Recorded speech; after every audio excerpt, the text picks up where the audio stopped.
Yeah, that's the plan. So we'll go in with the same team at this stage that we took into the first final. As always with us, it's a bit different with the Friday night game in that the teams go in 24 hours before. If it were 48 hours, I'd absolutely be saying that that's subject to change. But yeah, that's our plan at the moment. But as always with us, it's subject to change. Will weather dictate any decision making? It's a consideration. We've been through the possibilities. I've got a pretty poor record when it comes to the weather. It's a good way to lighten the mood amongst our coaching group anyway, but I do like to dot the I's and cross the T's, and we've been through all those scenarios. But given we've spent so much time on it, Pete, it'll be dry as a bone. What's Jake done to give you confidence he's ready to go in the last week? He's just trained and ticked all the boxes that the medical staff wanted him to tick, and I think, I spoke at length post the Collingwood game about the faith that I have in our current group of, the performance team, which includes the sports science guys, the medical guys, the conditioning guys. I just have so much faith in them that with Collar, it was a matter of just taking a step back and waiting until it was probably Tuesday where they said he'll be right. So it's nice when you've got that confidence. What's your thinking behind going with Segler? Stanley instead of Segler? Reece has had a really good year, and unfortunately for Segs coming in, he's to an extent had one thing after another, some foot surgery. He's had a year that's been interrupted. He's taken his chance really well when he's come in, but we think that all things considered, and there are a lot of things to consider, that Reece is our best option this week. John Hawkins wasn't out there this morning. Is there anything to see there? Is that his normal preparation on that captain's run? It's always varied with a lot of our guys. Hawk's one of them. They told me at the last minute that he wasn't going to go out at all. So, yeah, I'm not completely across it, except that he's completely fine. So, yeah, I don't get down into the minutiae of the captain's run. I mean, you would have seen a little bit out there. It's very, very low key. Like, if you're walking around out there, you're only doing a little bit less than the other guys. He did sit out the other day. I thought he was doing some light drills. Is he carrying anything at the moment, Tom, in terms of his body? No, he's in great shape. I think you would have seen. You might be referring to the open session we had on Monday. So a fair few of our guys, Jeremy, Cameron, etc., did some work on Sunday. So they had a lighter day the next day. Will you see Marco O'Connor to look in there? Maybe. Yeah, it's an option. I mean, he's had a great season. Like, I would expect he'll win the Brownlow. Don't listen to what I say because I pay virtually no attention to that stuff. But he's certainly he'd have to be in that conversation given the year he's had. And his last 2 weeks have been terrific as well. So he needs to get some attention. It's kind of Russian roulette if you just try to play too offensively against him. But as always with us, it's a collective, and it can be a little deceiving to sort of look at the matchups, the first bounce, because it could very well be different sort of 5 or 6 minutes later. So what have you made of the Lions during this final series? Oh, well, they played 2 pretty close games and played well enough to beat probably the best team of the modern era, however you define that. And Melbourne might be the second best. So that's pretty good form. I think we've always been pretty clear, and the competition would have been clear around what their game looks like when it's really going. So it's quite... I'd refer to the best teams, over my time in footy. It's generally, they don't trick you.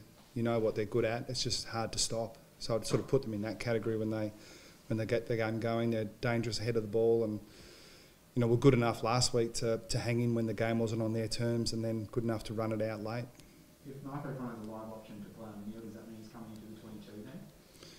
Yeah, to play on him, he'd have to come into the 22, but we're still sort of, we're going to hold that back a bit. It's been a long time since you've played the Lions. Yeah, round 4, yeah. Do you pay much attention to that result or look at it at Every team does. You always look at the last time he played, and if it was 2 weeks ago, it's really relevant, and if it was round 4, nowhere near as relevant. The first thing you notice is how different the teams look, and guys in different positions, and we have evolved our game a lot since that game. It was here. I can't remember the last time. It's only occurred to me now. Like Brisbane don't play Geelong at the MCG too often. It's probably the last time the two teams played in a final in Melbourne. So yeah, look at it in the interest of being thorough, but don't dwell on it too much. And have you given up hope of playing those big prelims down here? When the stadium's being redeveloped, I think there's no hope. But after that, there's a great hope, I would assume. Charlie Cameron's always been for he's kicked multiple goals in 6 of the last 7 games against Geelong. What sort of plan do you have in place to try to contain him?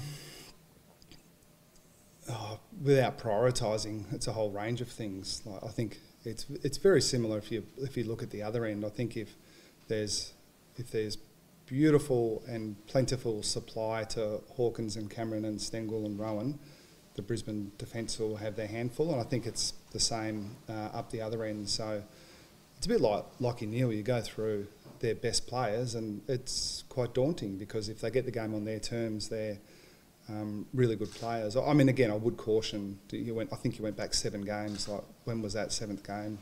2015 or something. So yeah, the relevance is sort of questionable the way we look at it. Different for you. You look at it differently.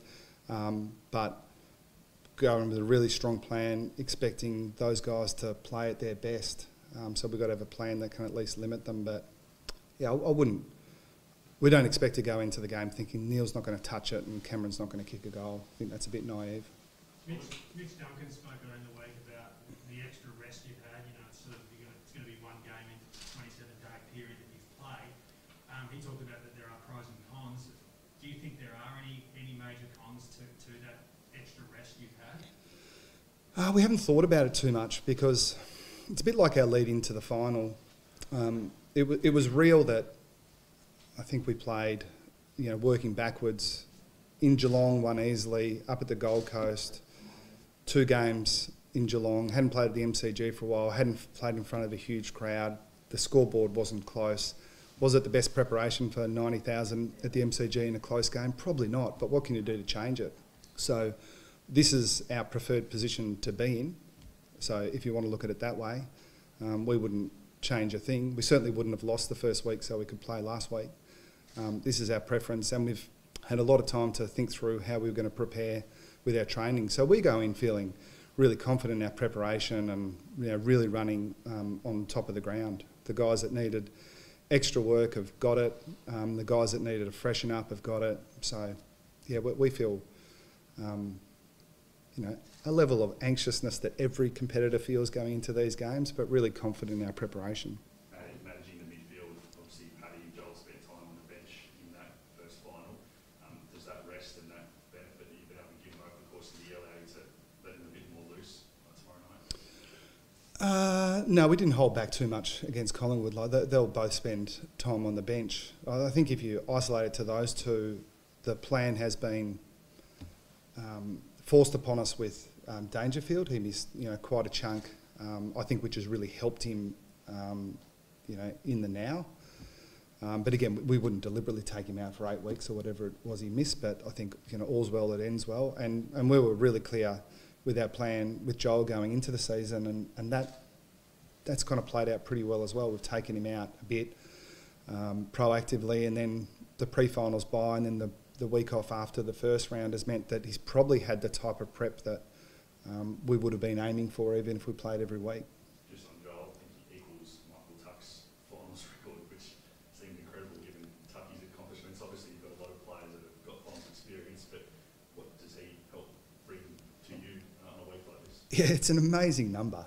I mean, I think it's an amazing performance for anyone to play 1 AFL game, then to play 39 AFL games, but to play 39 finals, it's extraordinary. And he's just been, he's led, even when he wasn't captain, the Geelong team so well. So it doesn't guarantee you anything necessarily, but I imagine it must give him an extra layer of confidence that he knows what it feels like. You know, he knows what's required. You know, each game's different, so you know you've got to start all over again. But I think he goes into the game feeling confident about what he can achieve, and I think that's understandable. How do you compare this preliminary final team that you're coaching compared to the others that you've been in charge of? The experts seem to think you're better placed now than ever. Yeah, again, I spend almost zero time on it. Like, the last thing I want to do is sound condescending because I get it. Like, we just have different jobs. You know, we're playing different games. So I probably trust them a bit and their eye. The things that spring to mind, if I think about it off the top of my head, is personnel. That's always obvious. Like, Cameron was nowhere near his best, at his best last year, towards the end of the year for various reasons, including being crook prelim final day. Tyson Stengel wasn't in the team. Max Holmes hasn't played. Like, our personnel is a bit different. The system's a bit different. The opposition's a bit different. Like, the last couple of final series we played were through a pandemic as well. It just feels so different. It's almost indescribable. But yeah, I just don't play that game. I think it's really good theatre. I'm not saying that others shouldn't play that game, but we don't sit down and go, how do you reckon we're going compared to 3 years ago? It just doesn't make sense to us. Having said that, do you take any lessons from prelim finals for the places you played in a lot, you coached a lot now? Is it a different game? Do you take lessons from? I don't really buy into that. Like, I guess sometimes I do buy into it because I just want to give a succinct answer so we can move on to the next one. But yeah, pretty overrated, all that stuff, I reckon. The most important moment for us is the next one. Obviously, every team wants to get off to a good start. But last week was top of the table where we slowed out the box. Can you set anything up, or do you do that, or do you just like?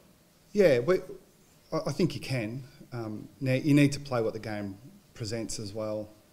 So I think if as a coaching group, if you try to present to the players, this is exactly how the first 5 minutes needs to look, and then it doesn't go that way, it can be really rattling for the players. So sort of talk through different situations, and I think that's really the way we tried to build our game this year. You know, going back to probably October last year, it's sort of play the moment, play the situation, understand what we're trying to do when it presents. You know, understanding completely that the game isn't played. Maybe it was 30 years ago, but it's just that the opposition's so good now that you can't just say, all right, this is the way it's going to roll out. You've got to have different modes for different situations, and I think, you know, it might be the most obvious thing in footy in a big game. Let's start well. Sweet, you could coach that, Pete. Mitch Duncan spoke at the start of the week about the shared load and how it feels there is a difference in terms of the stars not having to be the stars every week. Have you sensed that this year? Again, maybe not to dwell too much, but have you sensed this year that the load being shared is pretty prevalent compared to recent years? Yeah, no, I think it's a good observation, and yeah, it's thought provoking for me. You're right. I don't think about it too much, but. When you talked about, you know, the stars not having to carry the load, I automatically thought, who are they? Well, one, it's probably a big group, and two, it might be a little bit different to, you know, the ones that have sprung to mind in the past. So then I kind of overlay that with, you know, the teams that I've admired over the last 20 years, and that's what they are. They're deep. It's kind of like, if you stop him, then he'll get you. If he's down, what about him?